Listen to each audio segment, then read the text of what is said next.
Emma Carter had always trusted Luna's instincts. The German shepherd had an uncanny sense of danger, a sharp intuition that had saved Emma from countless unseen perils.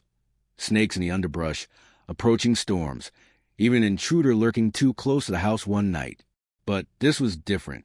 This was something else entirely. Luna had been restless for days. She paced by the back door, ears pricked toward the tree line that stretched beyond Emma's quiet property. At night, she would sit rigidly by the window, a low, uneasy growl rumbling in her chest. No amount of coaxing could settle her. Emma tried to dismiss it. Wildlife, maybe a deer or coyote moving through. Still, an unshakable sense of unease lodged itself in her thoughts. That evening, the wind carried an unsettling chill, the kind that settled beneath the skin. Clouds thickened over the fading sun, smearing the sky with streaks of deep purple. Emma had just stepped onto the back porch when Luna sprang to her feet, muscles taut, gaze fixed on the woods. Without warning, the dog let out a sharp, urgent bark, then lunged forward, gripping the sleeve of Emma's jacket between her teeth. "Luna, stop!" Emma's voice was sharp with surprise, but the dog didn't let go. Instead, she pulled harder, her claws scrabbling against the wooden planks. There was no mistaking it. Luna wanted her to follow. Emma's heart hammered against her ribs. The deep, primal fear of the unknown clawed at the edges of her thoughts. Yet, she trusted Luna. Taking a shaky breath, she let the dog lead. The forest swallowed them whole. Shadows stretched long beneath the thick canopy, and the scent of damp earth filled Emma's nose. Luna moved with purpose, her body low, her tail stiff. The dog weaved through the undergrowth with practiced ease, pausing now and then to sniff the ground before pressing on. Then Emma saw it, a trail of disturbed leaves, the ground uneven where something or someone had passed through. Her pulse quickened. She crouched, fingers brushing against a fragment of red fabric snagged on a thorny branch. A scarf, small and torn. A child's scarf. Dread coiled tight in her stomach. She glanced down at Luna, who was watching her with intent, eyes dark and serious. The dog's nose twitched. Then she turned abruptly, sniffing out something just beyond the thick brush. Emma followed, breath shallow. The moment she saw the mound of dirt, she stopped cold. Luna began to dig, paws flinging soil with frantic urgency. Emma swallowed hard, forcing her feet to move.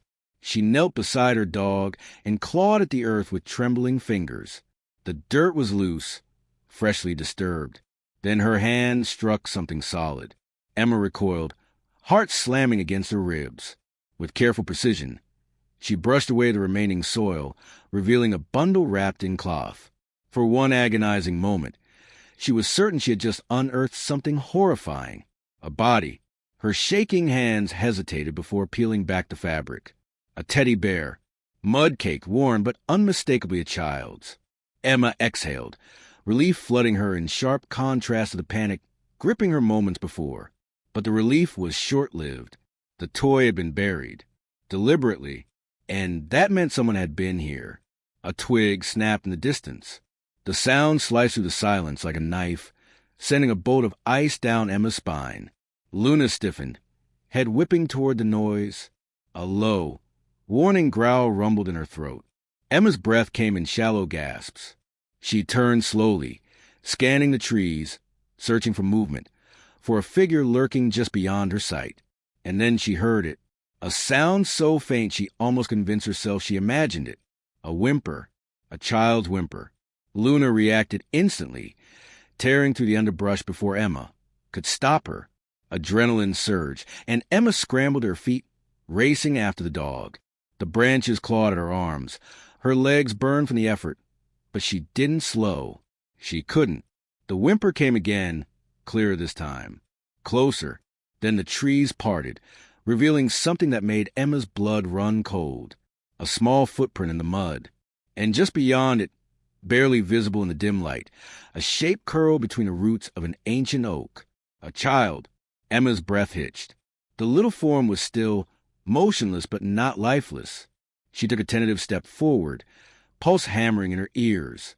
Luna whined, glancing between Emma and the child as if urging her to act. She swallowed past a lump in her throat and crouched down. "Hey!" she said softly, careful not to startle. "It's okay. I'm here to help." The child flinched at her voice, pressing deeper into the tree's roots as if trying to disappear. Emma's stomach twisted. The girl, no older than 6 or 7, was covered in dirt, her clothes torn, her hair tangled with leaves. Emma's heart ached at the sight. "You're safe now," she murmured. "I promise." For a long moment, the girl didn't move. Then, slowly, her wide, tear-streaked eyes lifted to meet Emma's. And just as she parted her lips to speak, a rustling in the trees behind them. Luna spun, teeth bared, ears flattened against her head. The growl that escaped her throat was unlike anything Emma had ever heard before. It was raw, feral. A presence loomed in the darkness. And Emma realized with sickening certainty that they were not alone. Emma's breath hitched, her pulse a frantic drum against her ribs. The forest had always been a place of quiet, a sanctuary of rustling leaves and distant birdsong. But now it pressed in around her, suffocating, watching. Luna's growl deepened, a guttural warning that sent a shiver down Emma's spine. The little girl whimpered, shrinking further into the gnarled roots of the tree. Emma moved without thinking, positioning herself between the child and whatever lurked beyond the trees. Her fingers tightened into fists, though she knew they'd be useless against an unknown threat. Then a step, soft, deliberate, the sound of a foot shifting over damp earth. Emma's eyes strained against the dark, searching. The trees loomed, their tangled branches forming a near impenetrable wall. The wind carried a scent, something acrid, metallic. Sweat? Blood? She swallowed against the bile rising in her throat. Another step, closer this time. Luna lunged. The German shepherd launched into the underbrush, a blur of muscle and fur. A snarl tore through the silence, followed by the violent rustle of leaves. Emma flinched at the sound of the scuffle, growling, the scrape of something heavy against bark. Then silence. Emma barely breathed. A sudden rustling, a sharp snap of twigs, and Luna emerged. Her chest heaved, her fur bristled, and a shred of fabric dangled from her teeth. A dark shape moved beyond her, something retreating. Whoever had been there was gone. Emma exhaled sharply, barely realizing she had been holding her breath. Her limbs trembled as she turned back to the girl. "It's okay," she whispered, though she wasn't sure who she was trying to convince, the child or herself. The girl remained curled against a tree, her face buried in her arms. Emma crouched, softening her voice. "Hey, sweetheart, what's your name?" A long pause. Then, so quiet Emma almost missed it. "Emily." Emma's throat tightened. She recognized the name. It had been all over the news for the past 3 days. Emily Parker, missing from her family's campsite just 10 miles north. She was supposed to be dead. Emma forced herself to stay calm. "Emily, I need you to come with me, okay? We have to get out of here." Emily didn't move. Emma reached for her, but the girl flinched violently, pressing her back against a tree. Her breath came in ragged gasps. "Emily, please," Emma urged. The girl's lips trembled, her gaze darting toward the trees.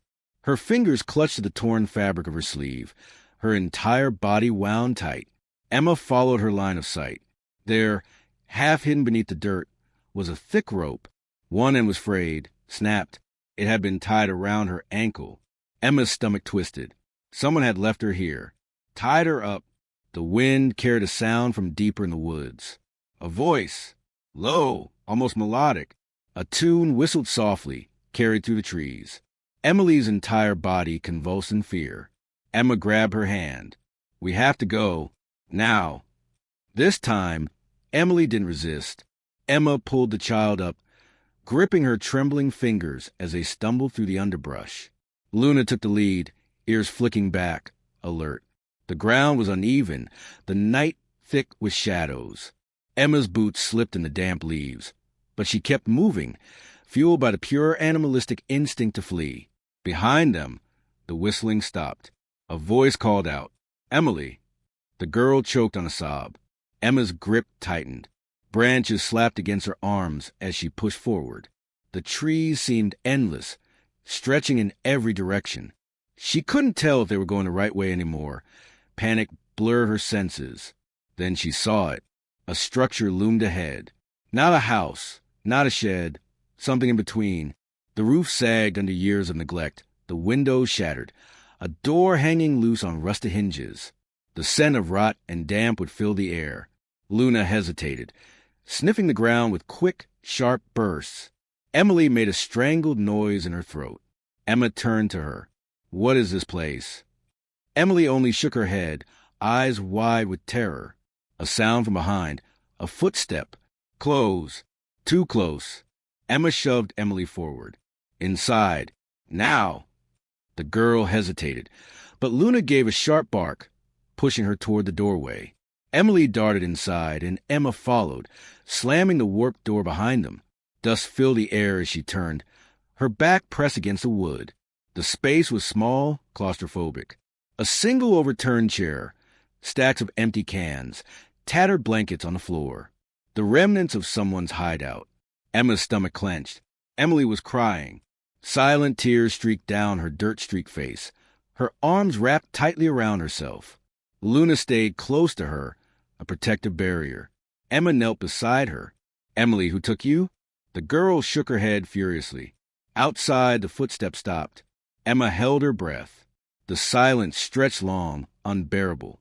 Then, slow, deliberate tapping against the wood. Knuckles against the door. 3 times. Emma felt her entire body go rigid. Luna bared her teeth, a deep, warning growl rumbling from her chest. The tapping came again. Then the voice. "Emily, you know you can't leave yet." Emma's blood turned to ice.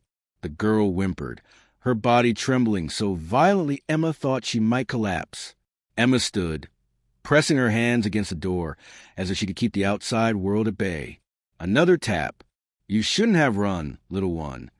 Emma's mind screamed for a way out. The windows were too small, the door the only exit. They were trapped. Then silence. Nothing but the howling wind outside. No footsteps. No breathing. And that was worse, because Emma knew he was still there, waiting. The silence stretched impossibly thin. Every muscle in Emma's body remained locked, her breath shallow, pulse hammering in her throat.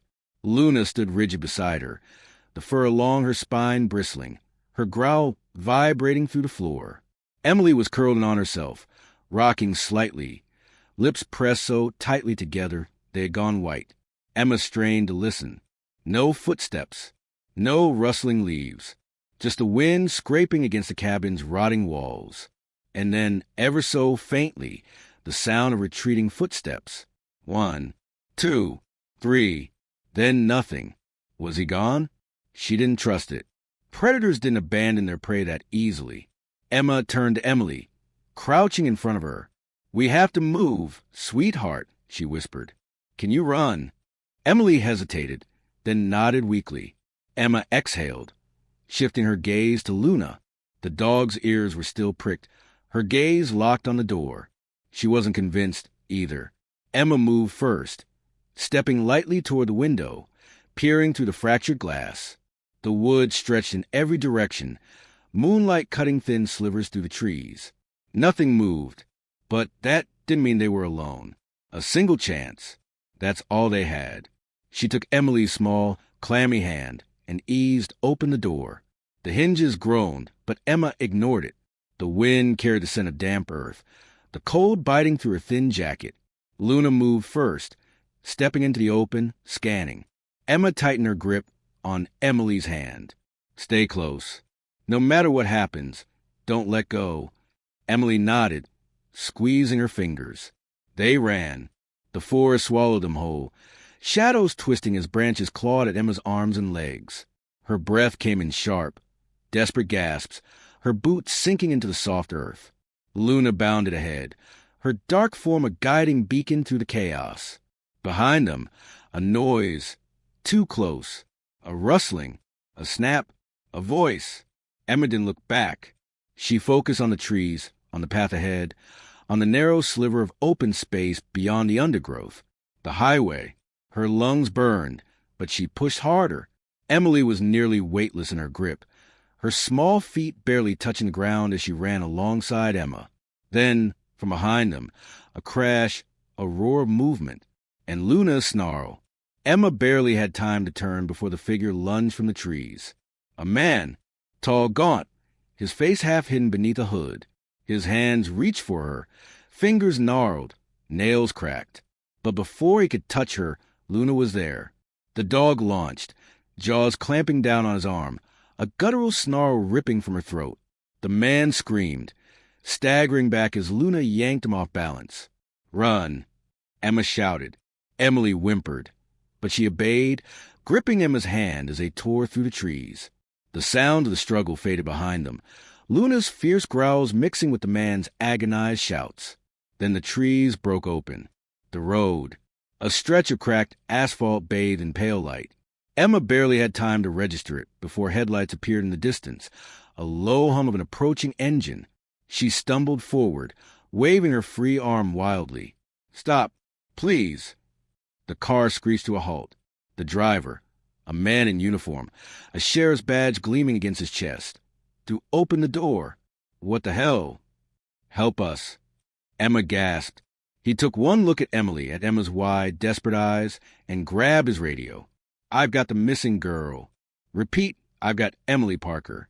"Send backup now." Tires crunch against the gravel as another vehicle pulled up. More voices, more lights. Emma turned back toward the forest. "Luna!" The dog wasn't there. Panic crashed over her. She tore forward, but strong arms caught her, held her back. No, she's still in there. Then movement, a dark shape limping, emerging from the trees. "Luna!" Emma broke free and ran, falling to her knees as the dog stumbled toward her. Her fur was matted with blood, her breathing ragged, but her tail wagged weakly. Emma buried her hands in Luna's fur, pressing her forehead against her. "You're okay," she whispered. "You're okay." The officers pushed forward into the woods, their voices sharp, commanding. Flashlights cut through the darkness. Minutes later, they dragged the man from the trees. His hood had fallen back, revealing a sunken face, hollow eyes that darted wildly between them all. He thrashed, but he was weak, his arm torn and bloody from Luna's attack. Emma's stomach churned at the sight of him. One of the officers muttered under his breath, "Son of a bitch." The sheriff turned to Emma, his expression grim. "We've been looking for this bastard for years." Emma swallowed, her grip tightening on Luna. The sheriff's gaze softened. "If it weren't for you and that dog," he glanced at Emily, who was now wrapped in a blanket, clutching a bottle of water with shaking hands. She never would have made it out of those woods. The weight of it all crashed down on Emma at once. Her limbs trembled, exhaustion wrapping around her like a vice. She looked at Emily, at Luna, at the shattered fragments of a nightmare finally ending. Tears burned her eyes, but she let them fall. Luna leaned against her, pressing her warm, battered body into Emma's side. For the first time that night, Emma allowed herself to breathe,